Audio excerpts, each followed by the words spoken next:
Hello friends, welcome to नीव। तो आज हम HCS क्विकर कैप्सूल सीरीज़ के 6th कैप्सूल की बात करेंगे जो डील करेगा हमारा मेडिवल इंडियन हिस्ट्री से। दोस्तों, हम इसमें ऐसा नहीं है कि पूरी मेडिवल हिस्ट्री को शॉर्ट में डिस्कस कर पाएंगे, बट हम कुछ ना कुछ जो इंपॉर्टेंट पॉइंटर्स हैं आपके एग्ज़ाम के पर्सपेक्टिव से उनका रिवीजन करने की कोशिश करेंगे। तो चलिए स्टार्ट करते हैं पहले पॉइंट से। अगर हम बात करें इंडो इस्लामिक आर्किटेक्चर की, तो उसके कुछ स्पेसिफिक फीचर्स थे जो कि आपको 1 मार्कर में बहुत इजीली एग्जाम में पूछे जा सकते हैं। अब क्या है, एक था आर्क्यूएड स्टाइल ऑफ आर्किटेक्चर। ये क्या था कि जो आर्क और डोम्स थे उनका जो यूज़ है वो बहुत ही प्रोमिनेंट हो गया था इस पीरियड में, उसको बोलते थे आर्क्यूएड स्टाइल ऑफ आर्किटेक्चर। और इसने किसको रिप्लेस किया था? ट्रेबिएट स्टाइल ऑफ आर्किटेक्चर को। तो ये काफ़ी इंपॉर्टेंट रहेगा, आपसे पूछता है आर्क्यूएड स्टाइल ऑफ आर्किटेक्चर था क्या या फिर उसने किसको रिप्लेस किया था, तो आपके लिए ये इंपॉर्टेंट पॉइंट रहेगा। अब जो इस्लामिक रूलर्स थे उन्होंने क्या इंट्रोड्यूस किया था? Use of minars. किसके अराउंड? मॉस्क और मौसोलियम्स के अराउंड। फिर जो मोटार था वो किस में यूज़ होता था? As a cementing agent in their constructions. फिर वो जो अवॉइड करते थे use of human and animal figures. जो डेकोरेशन के लिए जो है वो इंसान और जो जानवर हैं उनकी फिगर्स को यूज़ करना अवॉइड करते थे इंडो इस्लामिक आर्किटेक्चर में। फिर जो हिंदू आर्किटेक्चर था वो तो बहुत ज़्यादा कंजेस्टेड हो गया था, तो जो इंडो इस्लामिक आर्किटेक्चर था उसने क्या इंट्रोड्यूस किया? Spaciousness, massiveness and breadth to it. तो while the previous structures use sculptures as means of decoration, लेकिन जो इंडो इस्लामिक आर्किटेक्चर थे उन्होंने क्या यूज़ किया? Calligraphy as a means of decoration.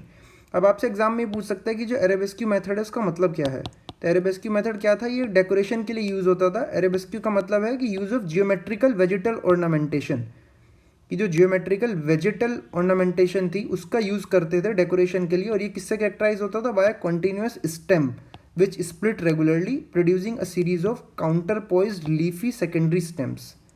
The secondary stems in turn split again or return to merge with the main stem, creating a decorative pattern. तो basically short में अगर याद रखें तो एक ज्योमेट्रिकल वेजिटल ऑर्नामेंटेशन का तरीका था अरेबेस्क्यू मेथड।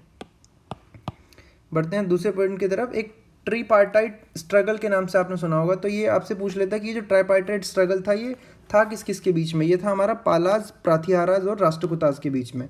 अब ये किसकी वजह से था स्ट्रगल? ये था for the possession of city of Kannauj, a symbol of sovereignty. तो जो कन्नौज की सिटी थी उसकी पोजेशन के लिए इनके बीच में ये लड़ाई थी।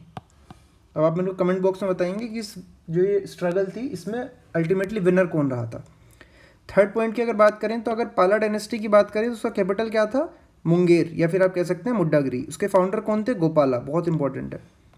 आपसे क्या करते हैं ना, मैच द कॉलम में एक तरफ डायनेस्टी दे देंगे, दूसरी तरफ उसके फाउंडर दे देंगे, अब बोलेंगे मैच करके बताओ कौन कौन से सही है या कौन कौन से नहीं सही हैं। अब एक पाला के बहुत ग्रेट रूलर थे धर्मपाल। उन्होंने क्या किया? नालंदा यूनिवर्सिटी को रिवाइव किया था। ध्यान देना दोस्तों, रिवाइव किया था, फाउंड नहीं किया था। अब आप मेरे कमेंट बॉक्स में बताएंगे नालंदा यूनिवर्सिटी के फाउंडर कौन थे। आपको हिंट दे देता हूँ, उनका नाम के से स्टार्ट रहता है। लेकिन धर्मपाल ने किस यूनिवर्सिटी को फाउंड किया था? विक्रमशिला यूनिवर्सिटी।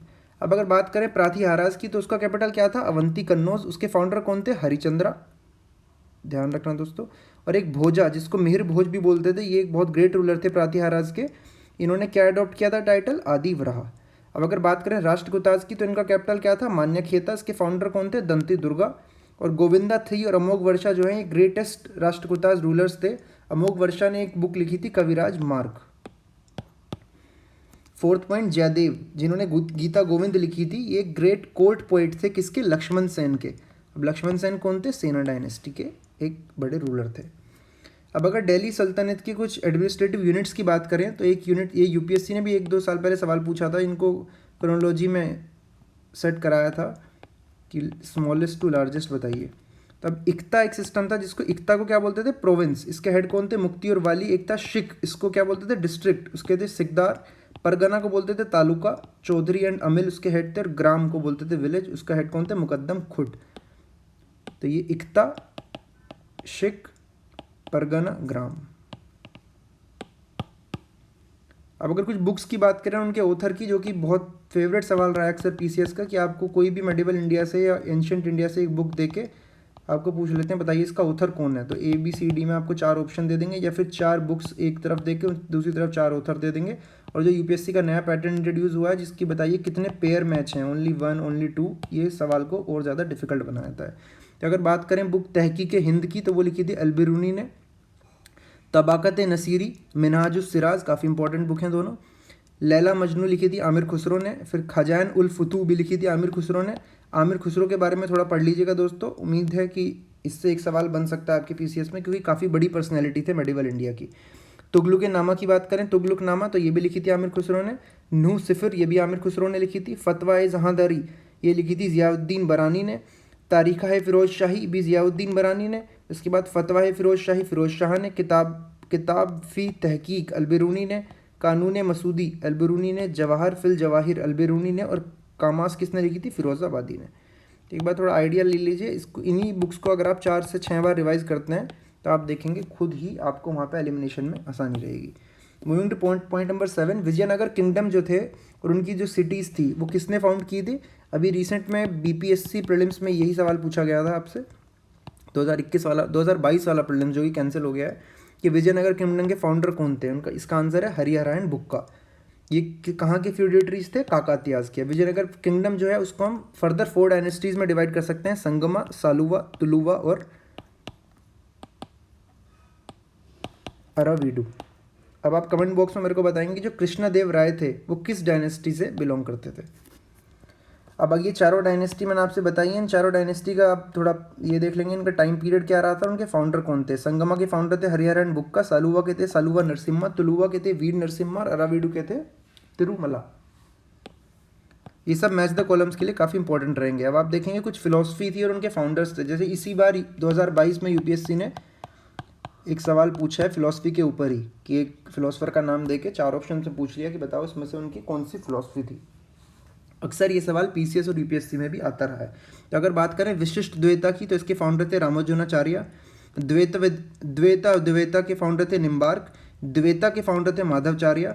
शुद्धाद्वैता के फाउंडर थे विष्णु स्वामी। अद्वैता के फाउंडर थे शंकराचार्य। शिवाद्वैता के फाउंडर थे श्रीकांताचार्य और शुद्धाद्वैता के फाउंडर थे वल्लभाचार्य। तो दोस्तों ध्यान से इन सबको एक बार 2 बार मल्टीपल टाइम्स पढ़िए, देखिए, 1 मार्क में आने की फुल पॉसिबिलिटी है ऐसे क्वेश्चंस की। पॉइंट नंबर 9, दिल्ली सल्तनत जो था उस पीरियड को हम 5 डिस्टिंक्ट पीरियड में डिवाइड कर सकते हैं। Slave dynasty, Khilji dynasty, Tughlaq dynasty, Syed dynasty, Lodhi dynasty. तो आप पांचों का कुछ भी कोड बना सकते हैं, SKTSL, slave, Khilji, Tughlaq, Syed and Lodhi.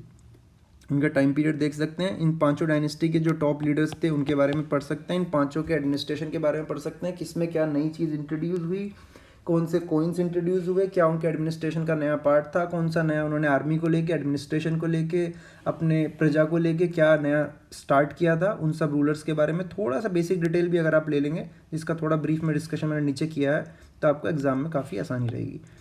Point number 10, slave dynasty की कुछ मेन पॉइंट्स की बात करते हैं।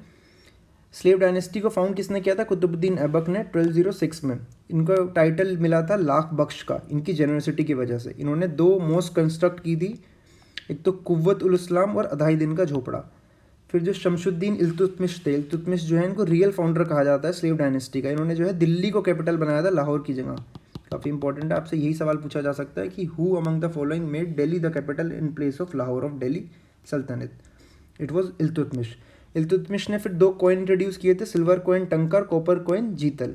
इन्होंने एक इक्ता सिस्टम को भी इंट्रोड्यूस किया था। अब इक्ता सिस्टम क्या था? ये एक टैक्स एग्रीकल्चर का एक सिस्टम था, टैक्स फार्मिंग का एक बेसिकली सिस्टम था इक्ता सिस्टम। अब अगर बात करें कि इन्होंने एक ऑफिशियल नोबिलिटी ऑफ स्लेव्स को भी इस्टेब्लिश किया था, जिसको क्या बोलते थे? चहलगानी या फिर चालीसा। फिर इन्होंने जो है कुतुब मीनार के जो कंस्ट्रक्शन है उसको कंप्लीट किया था। स्टार्ट किसने किया था? कुतुबुद्दीन ऐबक ने। फिर ये जो है इन्होंने पैट्रोनाइज किसको किया था? मिनहाज उस सिराज। अभी हमने ऊपर देखा मिनहाज उस सिराज ने कौन सी बुक लिखी थी? तबाकत ए नसीरी। फिर रजिया सुल्ताना जो है वो इल्तुतमिश की बेटी थी। ये फर्स्ट और द ओनली मुस्लिम लेडी है जिसने आज तक हिंदुस्तान पर राज किया है। नसीरुद्दीन महमूद जो थे इल्तुतमिश के सन, इनको क्या बोलते थे? दरवेसी किंग, क्योंकि ये बहुत ही पायस और नोबल थे। तो यही सवाल आपसे पूछा जाता है कि who among the following rulers was known as दरवेसी किंग, या फिर Nasiruddin Mahmud who was known as दरवेसी king was the son of which of the following ruler of slave dynasty? उसका करेक्ट आंसर हो जाएगा इल्तुतमिश। दोस्तों मेन बात यह है कि जब भी आप किसी भी चीज़ को पढ़ें, मैं ये नहीं कह रहा हूँ कि ये इसी वीडियो को अगर आप देख रहे हैं या फिर आप कोई भी बुक पढ़ रहे हैं, कोई भी अपने सेल्फ नोट्स पढ़ रहे हैं, देखिए हर चीज़ की अपनी एक वर्थ रहती है। अगर किसी ने कोई बुक लिखी है वो भले ही ल्यूसेंट है, भले ही आपकी एंशिएंट इंडिया की एनसीईआरटी है, भले ही आपकी मेडिवल इंडिया की एनसीईआरटी है, भले ही आपकी कोई भी बुक ले लीजिए आप किसी भी सब्जेक्ट की, अगर हम स्पेसिफिक मेडिवल इंडिया की भी बात करें, तो आपका सिर्फ पर्सपेक्टिव इतना रहना चाहिए कि आप एक पॉइंट को अगर कहीं से पढ़ रहे हैं तो ये फ्रेम करें अपने माइंड में कि उस एक पॉइंट से एग्जामिनर, अगर आप एग्जामिनर हैं तो कितने क्वेश्चन बना सकते हैं। जिस दिन आपने ये आर्ट सीख ली उस दिन आपको सबसे ईजी रह जाएगा कि आपको जो फैक्चुअल इन्फॉर्मेशन है आपको वो ग्रेस्प करनी, उसको रिटेन करना काफ़ी आसान रहेगा। दूसरा, आप एक एग्जामिनर के पर्सपेक्टिव से सोचेंगे। देखिए अल्टीमेट मोटिव क्या है, टू क्लियर एग्जाम। तो उसके लिए बेटर ये है कि हम स्टूडेंट की पढ़ाई, स्टूडेंट होने के नाते पढ़ाई तो करें ही करें, लेकिन साथ साथ ही क्या है, एक एग्जामिनर के पर्सपेक्टिव से भी सोचें कि अगर यही एग्ज़ाम आप कंडक्ट करा रहे होते तो इस सब्जेक्ट से, इस लाइन से आप कैसे कैसे क्वेश्चंस फ्रेम कर सकते थे। उससे क्या होगा कि आप मैक्सिमम पॉसिबल क्वेश्चंस को अपने माइंड में फ्रेम कर लेंगे। और आप देखेंगे कि एग्जामिनर का भी कुछ वैसा ही सिमिलर माइंड है ना। तो जब आपने मैक्सिमम क्वेश्चंस को फ्रेम कर लिया तो वहीं से ही पॉसिबिलिटी रहेगी कि क्वेश्चंस रिपीट होंगे। अब जो घियासुद्दीन बलबन थे, इन्होंने चालीसा की जो पावर थी, चालीसा किसने इस्टेब्लिश करी थी, अब हमने ऊपर देखा, ये करी थी इल्तुतमिश ने। उसकी जो पावर थी उसको ब्रोक किया और रिस्टोर किया प्रेस्टीज ऑफ क्राउन। फिर जो है बलबन ने मिलिट्री डिपार्टमेंट को इस्टेब्लिश किया था, दीवाने अर्ज। फिर उन्होंने टाइटल लिया था जिले इलाही का। इसने सिजदा और पाइबोज को भी इंट्रोड्यूस किया था। अब सिजदा क्या था, सिजदा था कि जो किंग है उसके सामने झुक के उसको सलाम करना, नमस्ते करना। पाइबोज क्या था कि kissing the feet of the monarch. फिर जो कायूबाद थे, ये लास्ट रूलर थे स्लेव डायनेस्टी के। स्लेव के बाद कौन सी डायनेस्टी आई, स्लेव के बाद आई खिलजी डायनेस्टी, फिर तुगलक, सैयद एंड लोधी। अब आप जो बाकी 4 डायनेस्टी हैं उसके बारे में ऐसी कुछ इंपॉर्टेंट पॉइंटर्स का ब्रशअप एक बारी खुद करेंगे। अब अगर कुछ इंपॉर्टेंट ईयर्स ऑफ अकबर की बात करें, क्योंकि अकबर से देखा हमने कि अक्सर पीसीएस में एक सवाल रहता ही है, तो अकबर ने क्या है, अगर बात करें अकबर की, तो 1562 में अकबर ने अजमेर को फर्स्ट टाइम विजिट किया। 1562 में ही अकबर ने forcible conversion of war prisoners into slaves को बैन कर दिया। 63 में पिलग्रिमेज टैक्स को एबॉलिश किया। 1564 में जजिया को एबॉलिश किया। तो ये बहुत ही जो है पॉजिटिव लिबरल एस्पेक्ट्स थे अकबर की पॉलिसी के। अकबर के बारे में आप वैसे भी पढ़ेंगे तो अकबर जो है काफ़ी ही लिबरल मुगल रूलर माने गए हैं। 1571 की बात करें तो इन्होंने फतेहपुर सीकरी का फाउंडेशन किया। 74 में मनसबदारी सिस्टम को इंट्रोड्यूस किया। 75 में इबादत खाना को इस्टेब्लिश किया। 1578 में पार्लियामेंट ऑफ रिलीजन्स इन इबादत खाना को इस्टेब्लिश किया। 1579 में प्रोक्लेमेशन ऑफ मजहर, ये फैजी ने लिखी थी बुक। फिर 1580 में दहसाला बंदोबस्त को इंट्रोड्यूस किया। 1582 में दिन्ने इलाही एक नया रिलीजन लेके आए थे। 1584 में इलाही संवत एक कैलेंडर इंट्रोड्यूस किया। और 1587 में इलाही गज को इंट्रोड्यूस किया। अगर बात करें मुगल पीरियड की तो बेसिकली 5 सबसे इंपॉर्टेंट मुगल रूलर्स रहे हैं। मुगल रूल का इंडिया में इस्टेब्लिश किसने किया था, बाबर ने, 6 रहे हैं। बाबर के बाद कौन आए, हुमायूं इनका बेटा, फिर अकबर आए, फिर जहांगीर, फिर शाहजहां, फिर औरंगजेब। तो कुछ ऐसे ही करके आप जैसे भी बनाना चाहें, भाजसा करके अगर देखेंगे, भाजसा एक कोई कोड निमोनिक बना के इसको याद रखने की कोशिश करें। अब बेसिकली बाबर का क्या टाइम रहा, 1526 से 30, हुमायूं का 1530 to 40 एंड 1558 to 56। तो ये जो बीच का ब्रेक रहा, आप इनको कमेंट बॉक्स में बताएंगे। इनका नाम है एस से, कि कौन सा वो रूलर था जिसने इस बीच के टाइम पे रूल किया। दोस्तों जितने भी सवाल आपको बताए जा रहे हैं कमेंट बॉक्स में बताने के लिए, अगर आप ये वीडियो देख रहे हैं और आपको सही में उसका आंसर पता है तो उसको कमेंट बॉक्स में ज़रूर बताइएगा। उससे ये रहता है कि ये भी पता चलता है कि कितना आप कंसंट्रेटेड होकर ये वीडियोस देख रहे हैं, और बाकी भी लोगों को मदद मिलेगी जब वो देखेंगे कि आप करेक्ट आंसर दे रहे हैं, तो उनको भी पढ़ने की और ज़्यादा प्रोत्साहन मिलेगा।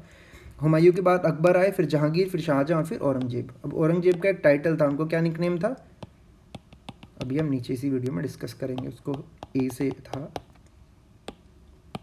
बहमानी किंगडम की बात करें तो जो अलाउद्दीन हसन बहमानी शाह, जिसको हसन गंगू भी बोलते थे, वो फाउंडर थे बहमानी किंगडम के।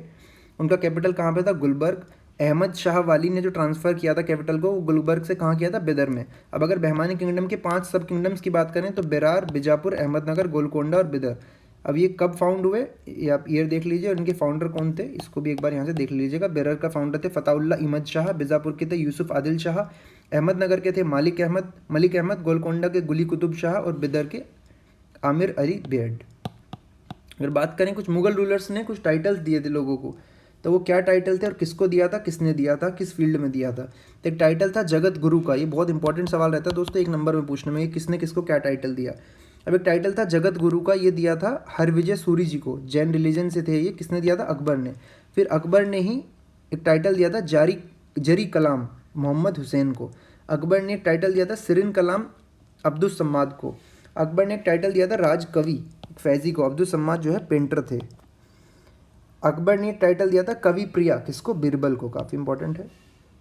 फिर उसके बाद देखेंगे जहांगीर ने कुछ टाइटल दिए थे। जहांगीर ने टाइटल दिया था नादिर उल असारा, किसको? उस्ताद मंसूर को, ये भी पेंटर थे। जहांगीर ने टाइटल दिया था नादिर उस जमन, किसको? अब्दुल हसन को। शाहजहां ने टाइटल दिया था गुना समुद्र, किसको? लाल खान को। राजकवि टाइटल दिया था कलीम को, और महाकविराय टाइटल दिया था सुंदरास को। तो मैं बोलूँ आप एक बारी पेंटर्स को जरूर रिवाइज कीजिएगा कि अकबर के टाइम पे कौन पेंटर्स रहे, शाहजहां के टाइम पे कौन पेंटर्स रहे, क्योंकि अक्सर क्या होता है उन पेंटर्स का नाम भी पूछ लेते हैं। अभी 1 या 2 साल पहले HCS ने और UPSC ने रिपीटेडली ये पेंटर्स के नाम पूछे थे कि किसके राज में, किसके रूलर्स के टाइम पे कौन पेंटर रहे हैं। जैसे अब्दुल सम्माद किसके टाइम पे रहे, उस्ताद मंसूर किसके टाइम पे रहे, और भी पेंटर्स थे। हुमायूं के टाइम पे भी पेंटर्स रहे, किसने किस पेंटर को पैटर्नाइज किया। पॉइंट नंबर 15, जो गोल गुंबज थी उसको वो किसने बिल्ड की थी? मोहम्मद आदिल शाह ने। कुली कुतुब शाह ने किसको बिल्ड किया? गोलकोंडा फोर्ट को। विजयनगर बहमानी का जो क्लैश था वो था रायचूर दोआब के ऊपर, कृष्णा गोदावरी डेल्टा के ऊपर, मराठवाड़ा के ऊपर। अब जो रायचूर दोआब था वो किसके बीच में था? कृष्णा और तुंगभद्रा रिवर के बीच में। जो निकोलो डे कॉन्टी थे उन्होंने कब विजिट किया था विजयनगर को? During the reign of Devaraya 1। ध्यान रखना दोस्तों, it is 1 not 2। Abdul Razzaq जो एनवॉय थे शाहरुख के, इन्होंने विजिट किया विजयनगर को किसके टाइम पे? इन्होंने किया था देवराय 2 के टाइम पे। फिर जो कृष्णदेव राय थे इन्होंने विजय महल, हजारा रामा टेम्पल और विट्ठल स्वामी टेम्पल को बिल्ड किया था। ये किस डायनेस्टी से थे? ऊपर आपसे पूछा गया था, ये तुलुवा डायनेस्टी से थे। अब अगर कुछ सूफी सेंट्स की बात करें, उनके निकनेम की बात करें तो ख्वाजा अली हुजवीरी, इनका निकनेम क्या था? दातागंज बख्श। फिर एक थे बाबा फरीदुद्दीन गंज ए शकर, इनका क्या निकनेम था? बाबा फरीद। शेख निज़ामुद्दीन औलिया को क्या कहते थे? महबूब इलाही। शेख नसीरुद्दीन महमूद को बोलते थे चिरागी दिल्ली। सैयद मोहम्मद गेसुदराज को बोलते थे बंदा नवाज। काफ़ी इंपॉर्टेंट नाम है दोस्तों, 1 नंबर में आपसे बहुत इजीली पूछे जाने की संभावना है। पॉइंट नंबर 17, जो बाबर थे इन्होंने इब्राहिम लोदी को डिफीट किया था किस बैटल में? First battle of Panipat. कब? 21 अप्रैल 1526। ये सबसे पहले थे जिन्होंने गन पाउडर को यूज़ किया और आर्टिलरी को यूज़ किया इंडिया में। इन्होंने अपनी ऑटोबायोग्राफी लिखी थी तुजुके बाबूरी। हुमायूं ने 2 बैटल लड़ी थी किसके अगेंस्ट? शेरशाह सूरी के अगेंस्ट, एक तो चालीसा में, एक कन्नौज में, और दोनों ही कोई हुमायूं हार गए थे। तो जो मैंने आपसे पूछा था कि हुमायूं के टाइम में वो जो बीच का पीरियड है उसमें किस रूलर ने रूल किया था, उनका नाम था शेर शाह। जो हुमायूं की बहन थी गुलबदन बेगम, उन्होंने उनकी बायोग्राफी लिखी थी हुमायूं नामा। कि बीरबल जो थे अकेला ऐसा हिंदू था जिसने अकबर का नया रिलीजन था दिन्ने इलाही, उसको फॉलो किया था। अकबर ने कुछ जो कंस्ट्रक्शन किए थे, जो बिल्ड कराए थे, वो थे Fatehpur Sikri, Agra fort, Lahore fort, Allahabad fort and Humayun's tomb. ये सवाल UPPCS जो है 1-2 साल पहले पूछ चुका है। 4 ऑप्शन देके कि बताओ इसमें से कौन सा अकबर ने बिल्ड नहीं कराया था। ये 3 फोर्ट के अलावा एक और फोर्ट था जो किसी दूसरे रूलर ने बिल्ड कराया था, तो उसका नाम उसका करेक्ट आंसर था। अगले पॉइंट की बात करें, इब्न बतूता की बुक ऑफ ट्रेवल्स थी जिसका नाम था रिहला। ये अरबिक में लिखी गई थी। ये एक्सट्रीमली रिच और इंटरेस्टिंग डिटेल बताती है किसके बारे में? सोशल और cultural life of 14th century. जो ह्यूआन सांग थे इन्होंने किस किस के किंगडम को विजिट किया था? हर्षा के, नरसिम्हा वर्मन 1 और फुलाक्सीन 2। फिर एक फ्रेंकोइस बर्नियर थे, ये इंडिया में 12 साल थे और क्लोजली एसोसिएटेड किससे थे? मुगल कोर्ट से। और ये फिजिशियन कहाँ पे थे? दारा शिकोह की कोर्ट में। दारा शिकोह कौन थे? शाहजहां के सबसे बड़े बेटे थे। फिर अगर यूरोपियंस के एडवेंट की बात करें इंडिया में, तो सबसे पहले यहाँ पे आई पोर्चुगीज ईस्ट इंडिया कंपनी 1498 में, फिर आई इंग्लिश ईस्ट इंडिया कंपनी 1600 में, डच आए 1602 में, डेनिश आए 1616 में और फ्रेंच आए 1664 में। तो अगर इसका कोड बनाएंगे तो ये बन जाएगा PEDDF। अगर आप कैसे भी आ सकते हैं PEDF, या फिर आप कर सकते हैं PEDDF, जैसे भी आपको सही लगे। कुछ ना कुछ निमोनिक शॉर्ट टर्म बना के याद करने की कोशिश कीजिए कि जितनी भी फैक्चुअल इन्फॉर्मेशन है, देखिए पॉइंट ये है कि आपको रिटेन होनी चाहिए मैक्सिमम टाइम, ताकि जब आप एग्ज़ाम में 4 ऑप्शंस को देखें, आपको ज़रूरी नहीं है सब कुछ एब्सोल्यूट पता हो, लेकिन जब आप 4 ऑप्शंस को देखेंगे तो अगर आपने एक चीज़ को मल्टीपल टाइम्स रिवाइज़ किया होगा तो आपको कहीं ना कहीं वहाँ पे क्लिक हो जाएगा कि क्या आंसर होना चाहिए और क्या नहीं होना चाहिए। तो बस multiple revision is the key. जितनी बार भी हो सके, मैं ये नहीं कहूँगा कि ये वीडियोज़ ही आपके सेल्फ नोट्स हों, आपके बुक में कुछ अंडरलाइन पार्ट हो, ये वीडियोज़ हों, आप किसी और की वीडियोस देखते हैं, आपने हमारी HCS की प्रीलिम्स की मॉक टेस्ट सीरीज़ लगाई है, किसी और की टेस्ट सीरीज़ लगाई है, ये टाइम है बस मल्टीपल चीज़ों को रिवाइज़ करने का, मल्टीपल टाइम्स रिवाइज़ करने का, करंट अफेयर्स पे स्पेशल फोकस रखने का। बट उसका मतलब ये नहीं है कि आप स्टैटिक को इग्नोर करें और केवल करंट अफेयर्स पे लग जाएं। दोनों चीज़ों को अच्छे से बैलेंस करके चलने का। दिन का 40% टाइम अपना करंट अफेयर्स को दीजिए और 60% जो पढ़ने का टाइम है वो अपना स्टैटिक को दीजिए। तो अगर कुछ लिटरेचर की बात करें मुगल पीरियड की, तो एक बुक थी तुजु के बाबरी, जिसको किसने लिखा था, इसके ऑथर थे बाबर। फिर एक बुक थी कानून हुमायूं, इसके ऑथर थे ख्वांड आमिर। हुमायूं नामा के थे गुलबदन बेगम, अभी हमने ऊपर देखा। अकबर नामा के थे अबुल फैजल, काफ़ी इंपॉर्टेंट है। तोबाका थे अकबरी के थे ख्वाजा निज़ामुद्दीन अहमद बख्श। तुजू के जहांगीरी के थे जहांगीर। इकबाल नामा ए जहांगीरी के थे मोहम्मद खान। चहर चमन के थे चंद्र बहान ब्राह्मण। फिर आलमगीर नामा के थे मुंशी मिर्ज़ा मोहम्मद काजिन। मसीर आलमगीरी के थे साकी मुस्तैद खान। एन अकबरी के थे अबुल फैजल। मुंतखाब उल तवारिक के थे बदौनी। तवारिख अल्फ़ी के थे मुल्ला दौड़। नुरिया ए सुल्तानिया के थे अब्दुल हक। फिर वक्त हैदराबादी के थे निमत खान अली। फतूहत आलमगीरी के थे ईश्वर दास। और नुस्खा ए दिलखुशा के थे भीमसेन सक्सेना। देखिए सारी बुक्स को एब्सोल्यूट टर्म्स में याद करना इतना ना तो पॉसिबल ही है ना फिजिबल है, तो बेस्ट ये है कि आप मल्टीपल टाइम्स इन्हीं किताबों के नाम को अपनी आंखों के सामने से गुजारेंगे तो आपको इसमें से 50% तो एब्सोल्यूट तरीके से याद हो जाएगी और बाकी 50% का आइडिया लग जाएगा जो आपको एलिमिनेशन में हेल्प करेगा। अब अलवर्स थे, अलवर्स कौन थे, जो विष्णु के डिवोटीज थे, और नयनार्स थे जो शिवा के डिवोटीज थे। तो अगर आपको ये कन्फ्यूजन रहे कि आप अलवर और नयनार्स में कन्फ्यूज रहें तो ये देख सकते हैं नयनार्स, नयनार्स मतलब नयन, नयन मतलब शिवा की तीसरी आंख, तो इस तरह से याद कर सकते हैं। नयन आंख शिवा की तीसरी आंख थी, तो नयनार्स शिवा के डिवोटीज थे और अलवर्स विष्णु जी के डिवोटीज थे। तो इन्होंने जो है अर्लीस्ट भक्ति मूवमेंट को लीड किया 6th सेंचुरी में। ये एक जगह से दूसरी जगह घूमते थे हिम्स को सिंग करते हुए in Tamil in praise of their gods. एक जो है मेजर एंथोलॉजीज थी किसकी, अलवर्स की, जिसको तमिल वेदा बोलते थे, उसका नाम क्या था, नलायिरा दिव्य प्रबंधम। काफ़ी इंपॉर्टेंट है, 1 मार्क में पूछे जाने की संभावना है। मोहम्मद बिन तुगलक ने जो है वो एक प्रैक्टिस स्टार्ट करी थी एग्रीकल्चर लोन्स देने की, उसको क्या बोलते थे, सोंदर। एक टकावी भी थी ऐसी प्रैक्टिस एग्रीकल्चर लोन्स की। अकबर ने जो है वो पिलग्रिमेज पे जो टैक्स था उसको एबोलिश कर दिया था 1563 में, जिजिया वाले को कर दिया था 1564 में, क्योंकि ये दोनों जो है रिलीजियस डिस्क्रिमिनेशन पे बेस्ड थे, हमने ऊपर भी देखी थी यही बात। फिर कोर्निश, सिजदा और चहार तस्लीम, ये क्या थे, ये forms of salutation to the king थे। अब हमने ऊपर बात करी थी कि औरंगजेब का एक निकनेम था, उसका एक टाइटल क्या था, Alamgir. Going to next point, Ibn Battuta talked about 2 types of postal system. Ibn Battuta जो एक फॉरेन ट्रैवलर थे, उन्होंने 2 टाइप ऑफ पोस्टल सिस्टम की बात करी थी इंडिया में। एक तो हॉर्स पोस्ट थे जिसको उलुक बोलते थे, ये रॉयल हॉर्सेस रन करते थे station at a distance of every 4 mile. एक था फुट पोस्ट जिसपे हर मतलब which is 3 station per mile, her mile पे 3 स्टेशन होते थे, जिसको बोलते थे दवा, उलुक एंड दवा। फिर भक्ति ट्रेडिशन जो है उसको क्लासीफाई किया गया 2 ब्रॉड कैटेगरीज में, सगुन और निर्गुण। सगुन कौन थे, जिसमें एट्रीब्यूट्स होती थी, ये फोकस करते थे worship of specific deities such as Shiva, Vishnu etcetera. और कहते हैं निर्गुण विदाउट एट्रीब्यूट्स, ये worship of an abstract form of god. फिर verses ascribed to Kabir have been compiled in 3 distinct but overlapping traditions, Kabir Bijak, Kabir Granthavali and Adi Granth Sahib. Point number 27, the 12th century witnessed a new movement in Karnataka. एक नया movement start हुआ था 12वीं century में, 12वीं सदी में कर्नाटका में, जिसको कौन लेड कर रहे थे, एक ब्राह्मणा जिनका नाम था बसावना, जो एक इनिशियली एक जैन थे और एक मिनिस्टर थे in the court of a Chalukya king. उनके फॉलोअर्स को या तो बोलते थे वीराशैवाज या फिर लिंगायत्स। ये जो है क्रिमेशन की प्रैक्टिस को फॉलो नहीं करते थे, इंस्टेड क्या करते थे, जो अपने इनके डेड हो जाते थे उनको दबा देते थे, दफना देते थे, बरी कर देते थे। अगला पॉइंट, गुरु अर्जन जो थे वो थे 5th सिख गुरु थे। इन्होंने कंपाइल किया था बाबा गुरु नानक के हिम्स को और उनके साथ साथ उनके और 4 सक्सेसर्स के हिम्स को, जैसे बाबा फरीद हो गए, रविदास हो गए, कबीर हो गए, किस बुक में, आदि ग्रंथ साहिब में। शंकरा देवा जो थे ये एक लीडिंग प्रोपोनेंट थे वैष्णविज्म के असम में 15th सेंचुरी में। इनकी जो टीचिंग्स थी उनको भगवती धर्मा भी बोलते थे और ये किस पे फोकस करते थे कि जो भगवान है उनके सामने एब्सोल्यूट सरेंडर कर दो अपने सुप्रीम डिटी के सामने। ये किस पे एम्फेसाइज करते थे, नाम कीर्तन पे। इनका एम्फेसिस किस पे था, एस्टेब्लिशमेंट ऑफ सत्राज और monasteries for the transition of spiritual knowledge. इनकी एक मेजर कंपोजिशन थी जिसको बोलते थे कीर्तन घोष।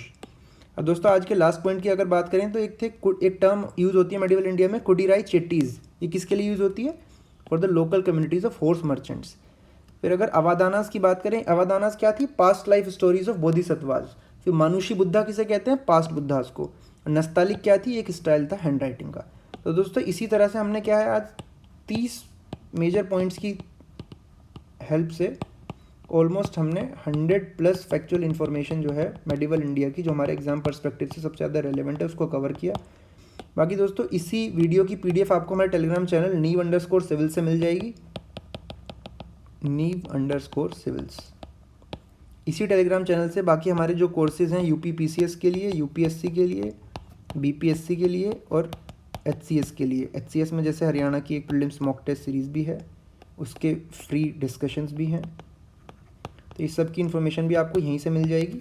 तो आप इस चैनल को विज़िट कीजिए और सारी इन्फॉर्मेशन लेके जो आपको अपने प्रिपरेशन के अकॉर्डिंग सूट करता है उस कोर्स को ज्वाइन कीजिए और उसका जितना भी बेनिफिट हो सकता है वो लेने की कोशिश कीजिए। तो उम्मीद करता हूँ दोस्तों वीडियो आपको पसंद आई होगी। अगर पसंद आए तो लाइक, सब्सक्राइब और शेयर करना ना भूलें। हमारे YouTube चैनल को सब्सक्राइब करें और इसको अपने दोस्तों के साथ जो कि सिमिलर एग्जाम्स की प्रिपरेशन कर रहे हैं उनके साथ